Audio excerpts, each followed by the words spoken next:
નમસ્કાર, સ્વાગત છે આપનું અમારા વિશેષ કાર્યક્રમ એન્કાઉન્ટરમાં. એન્કાઉન્ટરમાં આજે વાત કરીશું ગુજરાતના રાજકારણમાં એક લડાયક નેતા તરીકેની પ્રતિભા ઊભી કરનાર શંકરસિંહ વાઘેલા સાથે. શંકરસિંહજી, સ્વાગત છે આપનું એન્કાઉન્ટરમાં. ધન્યવાદ. શંકરસિંહજી, ચૂંટણી આવી પરંતુ બાપુ હજી તેમના ઓરિજિનલ મૂડમાં દેખાતા નથી, કેમ? એવું કંઈ છે જ નહીં. ભાજપની સરકારની દાનત નહોતી કે ઇલેક્શન આપવું. આ તો કોર્ટની મહેરબાનીથી એમને ઇલેક્શન આપ્યું છે. જે છેલ્લા 2-1 મહિનાથી કાયદો અને વ્યવસ્થા તૂટી ગયેલી છે અને બીજેપીની કરોડરજ્જુ કહી શકાય એવો સમાજ જ્યારે અસંતુષ્ટ હોય તો ભાજપને ઇલેક્શન આપવું પોસાય નહીં અને પરાણે ઇલેક્શન આપ્યું.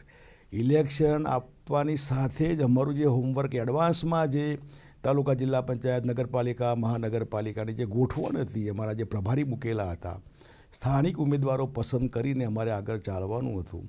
દિવાળીના દિવસો બધી જ સંતોષજનક વહેંચણી સાથે દિવાળીના દિવસોમાં પણ અમે બધાના વચ્ચે જઈને સાલ મુબારક, મત આપજો, સાલ મુબારક, મત આપજો. રોજની 5-1 સભાઓ તો અત્યારે હાલ હું બપોર પછી કરું છું. સવારમાં 1 સભાઓ થાય તો જુદી વાત છે. અને આ એક ટ્રેલર છે ગુજરાત માટે. નહીંતર કંઈ તાલુકા, જિલ્લા પંચાયતમાં અમારે જવાની જરૂર ન હોય, છતાં પણ એક ટેસ્ટ થવાનો છે ગુજરાતી જનતા માટે, બીજેપી માટે, એન્ટી ઇન્કમ્બન્સી માટે. અને એટલે ખાસ બિલકુલ લડાયક મૂડમાં આખા ગુજરાતમાં હું અત્યારે તો ફરી વળ્યો છું. જે રીતે છેલ્લા કેટલાક મહિનાઓથી ગુજરાતમાં જે સ્થિતિ જોવા મળી, એમાં જે અસરકારક જે વિપક્ષની ભૂમિકા હોવી જોઈએ તેવી સામે ન આવી, તેવો એક સૂર લોકોમાં પણ જોવા મળ્યો છે. એવું કેમ? જો અસરકારકતા એવું જે કંઈ આંદોલનો ચાલતા હોય એના પક્ષે રહીને સહાનુભૂતિપૂર્વક કોંગ્રેસની જે માનસિકતા હોય એ સિમ્પેથેટિકલી અમે કન્સિડર કરીને એમાં અમારું સમર્થન હોય છે.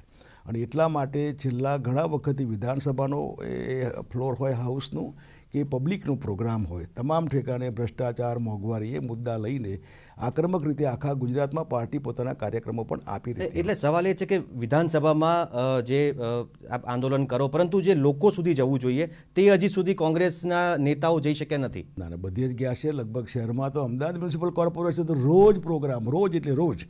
એવી રીતે ગામડાઓમાં પણ મોંઘવારીના, ભ્રષ્ટાચારના વિરોધમાં કાર્યકર્તાઓ, બલકે જેલ થઈ હોય એવા પણ, પોલીસ એરેસ્ટ થઈ હોય એવા અનેક પ્રસંગો છેલ્લા 6 મહિનામાં ઘણી આક્રમક રીતે પાર્ટી, ગ્રામ્ય વિસ્તાર હોય કે શહેરી વિસ્તાર હોય, સંપૂર્ણ રીતે લોકશાહી પદ્ધતિએ બીજેપી સરકારનો યા લોકલ સેલ્ફ ગવર્મેન્ટમાં જ્યાં રૂલિંગ પાર્ટી હોય એનો વિરોધ અમે કરી રહ્યા છીએ. બાપુ, 2012માં જ્યારે આપ વિધાનસભા ચૂંટણી લડ્યા ત્યારે એ પહેલાં આપે કીધું હતું કે હું ચૂંટણી લડું છું વિધાનસભામાં વિપક્ષમાં બેસવા માટે નહીં. એ વખતે આપે એવું વાત કરી. તો સ્વાભાવિક હોય, કોઈ પાર્ટી વિપક્ષમાં બેસવા માટે ઇલેક્શન લડે નહીં, પ્રજાના હાથમાં હોય છે. અને 2002 હોય, 2007 હોય, 2012 હોય, ભારતીય જનતા પાર્ટીએ સમાજને તોડીને પોતાની વિકાસની કોઈ વાત નહીં, બલકે હિન્દુ મુસલમાન વાત ઉપર 2002નું ગોધરા હોય, 2007નું મિયા મુશરફ હોય, 2012માં અહેમદ મિયા પટેલ કરીને ભાષણોમાં એવું કહેવાનું હોય કે તમારો છોકરો જુવાન હોય, ઘેર બંગલો હોય, ગાડી હોય, સાંજે પાછો ના આવે શું કરશો? કઈ વિકૃત માનસિકતા સમાજને તોડવાનું આ કામ કરી રહી છે. ભારતીય જનતા પાર્ટીએ છેલ્લા 3 વિધાનસભાના ઇલેક્શનમાં ગુજરાતના સમાજને તોડીને, ધ્રુવીકરણ કરીને વિજય મેળવ્યો છે, વિકાસના મુદ્દે નહીં. 2014માં પણ ચાયની ચર્ચા મૂકીને ગાયની ચર્ચા, અને જ્યાં હિન્દુ સમાજ હોય ત્યાં ભગવા પહેરવા અને બીજે જવું હોય ત્યાં લીલા રંગની બંડી પહેરવીને આ જે કંઈ માર્કેટિંગની પદ્ધતિ, જેમાં નોન ઇસ્યુને ઇસ્યુ બનાવવા, ખરેખર લોકોની કોઈ વાત કરવી નહીં. હું માનું ત્યાં સુધી દેશની પબ્લિક ને ગુજરાતની પબ્લિક પણ સમજી ગઈ છે કે આ ફ્લોપ શો છે, અમારી સાથે ચીટિંગ થયું છે, ખોટી રીતે સમાજને તોડીને ભારતીય જનતા પાર્ટી મત લઈ ગઈ છે. વિકાસમાં તો આજે લોકો રાહ જોઈને બેઠા છે. આજે પણ લગભગ 50 લાખ ભણેલા ગણેલા બેકાર છે. આજે પણ 2 લાખ કરોડ કરતાં વધારે દેવું છે. નવું જન્મતું બાળક ગુજરાતમાં જે જન્મે એ 35,000 દેવું લઈને જન્મે છે. એટલું જ નહીં, 9 લાખ જેટલા ખેડૂતો પોતાના ખેત વીજ કનેક્શન માટે વેઇટિંગ લિસ્ટમાં છે. બહાર ગપ્પા મારવામાં આવે છે કે અમારે ત્યાં એક્સેસ વીજળી છે તો આપો ને ખેડૂતોને. એ આવી અનેક વાહિયાત વાતો, જે વાતોના આધારે ગુજરાતની પ્રજા જે 15 વર્ષમાં ન સમજી, આવો મારો આક્ષેપ છે પ્રજા ઉપર, જે બિહારની પ્રજા 15 મહિનામાં સમજી ગઈ. અને દિલ્હીવાળા તો બિલકુલ 2 મહિનામાં સમજી ગયા હતા કે આ બધું કારણ વગરની ખોટી વાતો છે, જે પ્રજાને કોઈ સંબંધ નથી. એવા ગપ્પા મારીને માર્કેટિંગ કરીને મીડિયાના આધારે ભારતીય જનતા પાર્ટી તરી જવા માગે છે.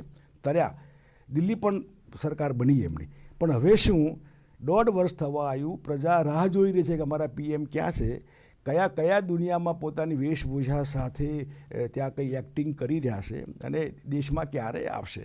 અને 1.5 વર્ષમાં એક પણ રિઝલ્ટ નહીં. કોઈ અર્થશાસ્ત્રી એમની કેબિનેટમાં નહીં, પ્લાનિંગ કમિશન વેખેરી નાખ્યું, નીતિ આયોગનું ઠેકાણું નથી. પ્રજા જશે ક્યાં? રૂપિયો તૂટતો જાય છે, મોંઘવારી સામાન્ય, તમે નહીં માનો, હમણાં હું પ્રવાસમાં જોઉં છું, લોકો મને કઢી આપે છે. મેં કહ્યું કેમ દાળ નથી કરતા સાહેબ? દાળ તો કે તમે સમજો છો ને, હવે નથી પોસાતી અમને. આવા અનેક મુદ્દા જે રોજબરોજ પ્રજાને કન્સર્ન છે એવા મુદ્દા બાજુ પર મૂકીને ચાયની ચર્ચાના બદલે ગાયની ચર્ચા અને હા ના બિલકુલ વિકૃત માનસિકતા સાથે બીજેપી ત્યાં દેશ ચલાવે છે. અને હું માનું ત્યાં સુધી આ વડાપ્રધાન પદની ખુરશી સાહેબને મોટી પડે છે, નથી ફિટ થવાતું. બિહારના પરિણામોની અસર ગુજરાતની આ સ્થાનિક સ્વરાજમાં પડશે એવું લાગે છે? સ્વાભાવિક છે, કોઈ પણ ઇલેક્શનની અસર બીજા વિસ્તારમાં પડે છે, કારણ કે દેશ અને મીડિયા એટલા નાના થતા જાય છે આ બાબતમાં, તેની અસર થાય જ. અને ગુજરાત બિહારનું વર્ષો જૂનું કનેક્શન છે, જયપ્રકાશ નારાયણનું હોય, ગાંધીજીનું હોય, વગેરે વગેરે.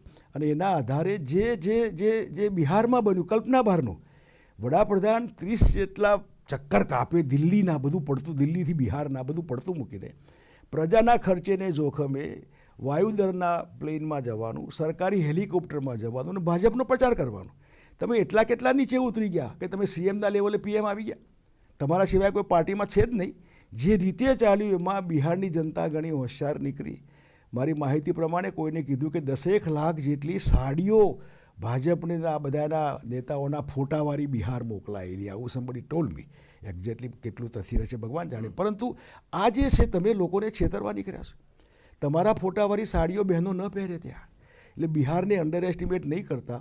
તમે નીતિશને તમે ચોર કહો, તમે લાલુને બી એના છોકરાઓ સેટ કરવા માટે આવી હલકી ભાષાનો પ્રયોગ જે વડાપ્રધાને ન શોભે એનો જવાબ બિહારની જનતાએ આપ્યો છે. અને ગુજરાત કચકચાઈને આ વખતે એન્ટી બીજેપી મતદાન કરવાનું. પણ નરેન્દ્ર મોદીની ગુજરાતમાં ગેરહાજરીનો લાભ લઈ શકશો? લાભનો સવાલ જ નથી. લાભ ગેરલાભ કંઈ એમાં કોઈ એક વ્યક્તિ ક્યારેય મોટી ન હોઈ શકે, મહાન ન હોઈ શકે. થોડા વખત માટે તમે એક્ટિંગ કરી શકો, કોઈ એક્ટરના આધારે પિક્ચર ચાલે બી ખરું, પણ અલ્ટિમેટલી પછી ફ્લોપ શો થતો હશે.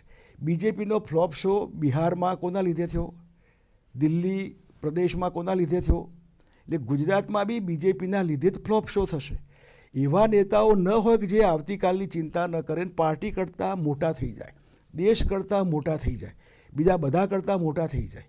લોકશાહીમાં આવું ક્યારેય ન હોય. હું માનું ત્યાં સુધી જે રીતે બીજેપી અહીં કે બીજે કે ત્રીજે ગમે ત્યાં, તમે હમણાં મધ્યપ્રદેશનું પરિણામ જોયું છે, લોકસભામાં તે લોસ્ટ ધ સીટ. એટલે આવું ઘણું બધું રહેવાનું છે. અને ગુજરાતમાં તો બહુ ખરાબ રીતે હારશે. એટલે હું 80-20 રેશિયો, 80% કોંગ્રેસનો વિજય છે અને 20% ક્યાંક ને ક્યાંક બીજેપી હોય તો નવાઈ નહીં હોય. બસ. તો શંકરસિંહ વાઘેલા સાથે સવાલોનો દોર ચાલુ રાખીશું એક બ્રેક બાદ.